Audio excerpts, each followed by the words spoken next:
இங்கே நிறைய பேரோட லவ் பிரேக்கப் ஆகிறதுக்கு இன்ஸ்டாகிராம் ஒரு காரணம். அதை தாண்டி கூட இருக்கவங்க பெரிய காரணம். இன்ஸ்டாகிராம் கூட அப்புறம். இந்த கூட இருக்கவங்க இருக்காங்க இல்லையா? நம்ம லவ்ல ஒரு சண்டை அப்படின்னு போய் நம்ம ஷேர் பண்ணுவோம் அவங்ககிட்ட இந்த மாதிரி ஆயிடுச்சுன்ட்டு. அவங்க அந்த டைமில் நம்ம மேலே கேரிங் காட்டுன்னு சில வார்த்தை யூஸ் பண்ணுவாங்க பாருங்க. ஏய், இது உனக்கு செட் ஆகுமான்னு யோசிச்சுக்கோ, டெய்லி நீ ஃபீல் பண்ணிட்டு இருக்க, இப்போவே இப்படின்னா ஃபியூச்சரில் எப்படி அப்படின்னு கொளுத்தி போட்டு போயிடுவாங்க. நான் என்ன கேட்குறேன்னா, இங்கே ரெண்டு பொருளை ஒட்ட வைக்கவே நமக்கு கம்முன்னு ஒரு விஷயம் தேவைப்படுதுங்க.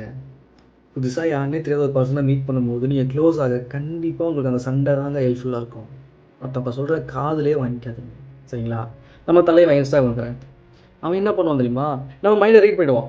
நம்ம சோகமாக இருந்தால் சோகமான ரீல்ஸ், ஹாப்பியாக இருந்தால் ஹாப்பியான ரீல்ஸ் நமக்கு அப்படியே ப்ரொவைட் பண்ணிக்கிட்டே இருப்பான். அப்படியே தெக்கிட்ட கொடுப்பான். நீங்கள் சண்டைக்கு அப்புறம் உங்கள் பார்ட்னரை தனியாக விடும்போதில் நிறைய ஓவர் திங்கிங் பண்ணுவாங்க. ஓகேவா? அந்த டைம் இந்த மாதிரி ரீல்ஸ் பார்க்கும்போது, ஓ இப்படி இருக்குமோ அப்படி இருக்குமோன்னு யோசிச்சு சில டைம் பிரேக்கப்பில் கூட போய் முடியும்.